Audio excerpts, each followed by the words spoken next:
Muktamar Ulama Ahlus Sunnah wal Jamaah sedunia yang digelar di Chechnya belum lama ini, sebagaimana dilansir oleh media Al-Jazeera.com beserta media lainnya, menolak dan mengeluarkan sekte Wahabi Salafi bentukan Saudi Arabia dari Ahlus Sunnah wal Jamaah.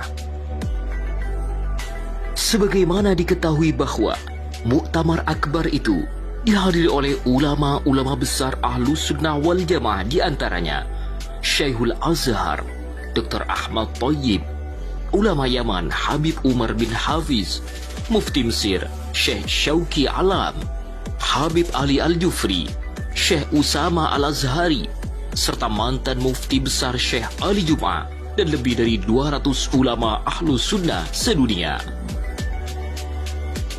Tidak hanya itu, seluruh ulama dari perwakilan negara Muslim telah sepakat menolak keberadaan paham Wahabi Salafi dalam bagian Ahlus Sunnah wal Jamaah. Di antara salah satu kutipan dari 11 rekomendasi yang dikeluarkan Muktamar menyebutkan bahwa Muslim Ahlus Sunnah adalah mazhab Asy'ariyah dan Maturidiyah, serta mengeluarkan sekte Wahabi dari kelompok Islam Sunni. Bahkan Syekhul Azhar menyebutkan kelompok takfiri Wahabi telah menyebarkan berbagai penyakit dan cacat moral serta kebebasan yang kacau dalam menguasai Timur Tengah. Kelompok-kelompok takfiri melakukan tindakan tercela yang tidak ada kaitannya dengan Ahlus Sunnah wal Jamaah, tandasnya. Lebih lanjut, Wahabi Salafi menisbatkan dirinya kepada Sunnah untuk menyebarkan kedengkian dan kebencian. Dalam pandangan Syekh, ucapan pengkafiran Wahabi menjadi sebab utama pertumpahan darah dan saling bunuh antar sama kaum muslim dengan dalih berjihad melawan orang-orang kafir. Agar lebih jelas, mari kita simak kutipan keputusan Muktamar Chechnya yang mengeluarkan aliran Wahabi Salafi dari kelompok Ahlus Sunnah wal Jamaah. Alhamdulillahi Rabbil Alamin. وصلى الله تعالى وسلم وبارك على سيدنا ومولانا محمد وعلى آله وصحبه أجمعين، على أن هذا المؤتمر الذي يسعد الأزهر بالمشاركة فيه هو جميل آخر تسديه الشيشان إلى المسلمين في مشارق الأرض ومغاربها، بل إلى العالم كله شرقا وغربا. وقد يسأل البعض عن علاقة هذا المؤتمر بالوضع المحزن الذي صارت إليه أمتنا في الآونة الأخيرة، والإجابة على هذا التساؤل أن هذا المؤتمر في بحثه عن من هم أهل السنة والجماعة، أهل السنة لا يكفر بعضهم بعضا، وليس بينهم خلاف يوجب التبرؤ والتكفير، والله تعالى يحفظ الحق وأهله فلا يقعون في تنابذ وتناقض.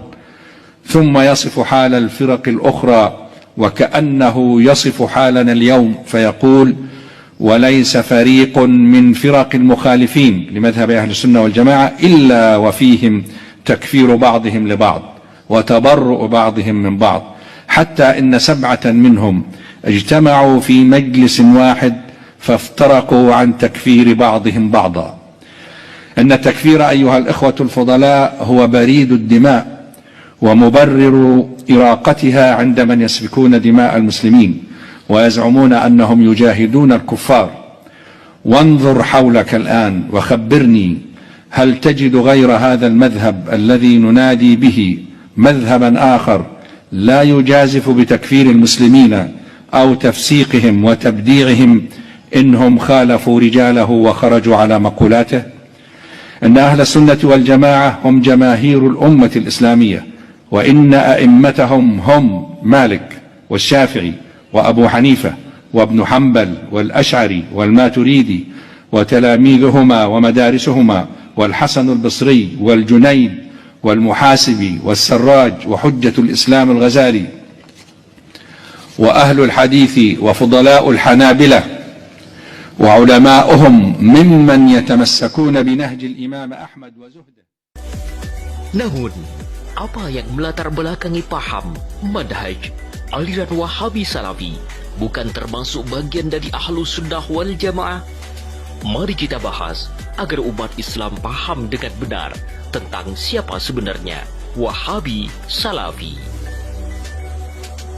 Dilansir dari media nasional gotamis.com, Muslim Moderat, Alibar.net, serta media-media besar Ahlus Sunnah wal Jamaah, berikut adalah fakta sejarah yang melatar belakangi Wahabi Salafi tidak masuk dalam paham Ahlus Sunnah wal Jamaah. Pertama, sejarah bughd Wahabi Ibnu Saud terhadap Daulah Turki Utsmani. Kekhalifahan Islam Turki Utsmani berhasil menumbangkan pasukan Muhammad Ibnu Saud tahun 1815. Akibat kekalahan itu, Ibnu Saud dan sejumlah anggota keluarganya ditawan di kota Kairo, kemudian dipindahkan ke Konstantinopel, Turki.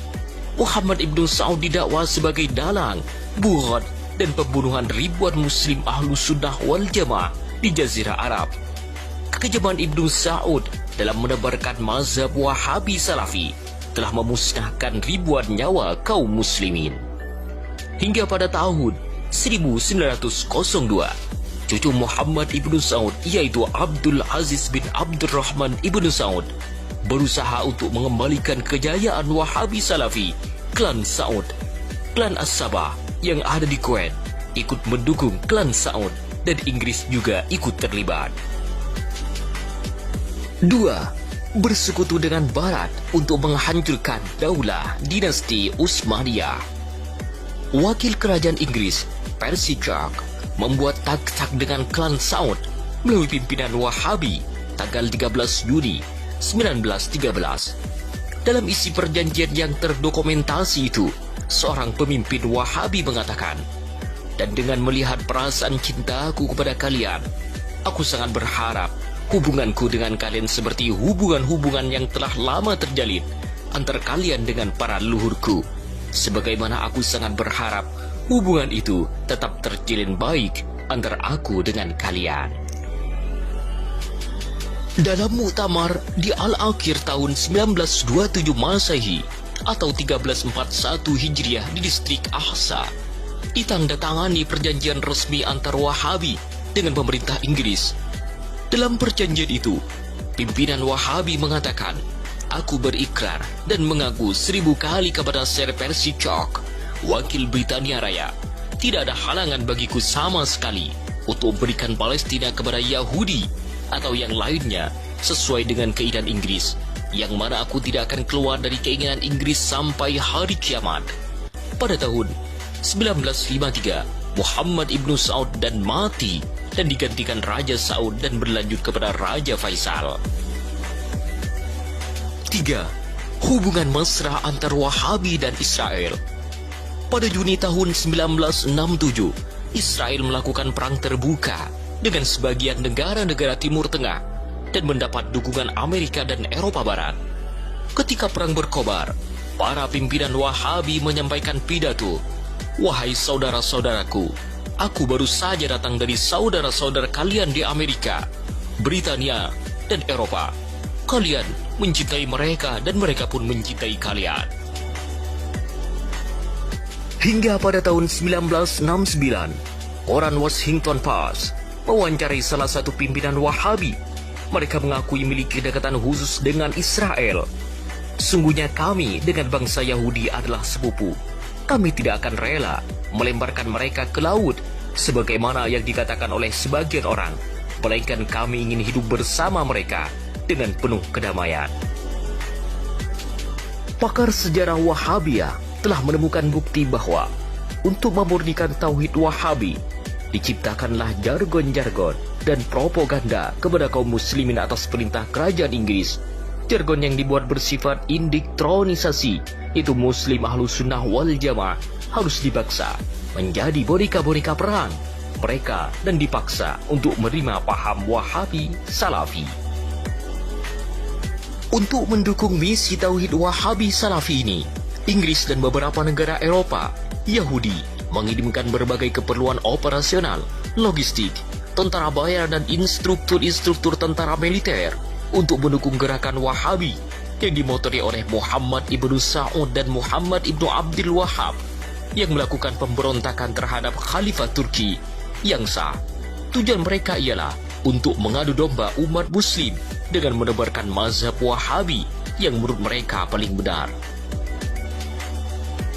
Selain itu, mereka juga berniat mendirikan Haikal Sulaiman di tanah Al-Haramain. Namun gerakan mereka tertangkap basah oleh Khalifah Turki Ottoman. Tetapi mereka yang tertangkap membantah bila dituduh ingin merebut khilafah Turki Ottoman dan menebarkan mazhab Wahabi Salafi. Bantahan mereka disertai dengan penyebaran fitnah keji terhadap Khalifah Turki Utsmani. Mereka mengatakan, kami memberontak karena Khalifah Turki Utsmani korup, banyak bermaksiat, yang terjadi negara sudah tidak stabil. Banyak ucapan fitnah lainnya yang mereka buat untuk menghalkan cara-cara yang tidak sesuai dengan ajaran Islam dan melanggar kewajiban yang diperintahkan oleh Allah Subhanahu wa Ta'ala. Itulah sedikit fakta sejarah yang dikutip dari media-media terkenal yang menjadikan alasan kuat kenapa paham Wahabi Salafi sangat layak untuk dijauhi dan ditinggalkan. Semoga dengan dikeluarkannya fatwa dari ulama dunia ini, umat Islam tahu bahwa aliran, paham, manhaj Wahabi Salafi adalah bagian dari aliran sesat dan menyesatkan yang hukumnya wajib untuk dijauhi. Semoga tayangan ini bermanfaat kepada seluruh umat Islam Indonesia.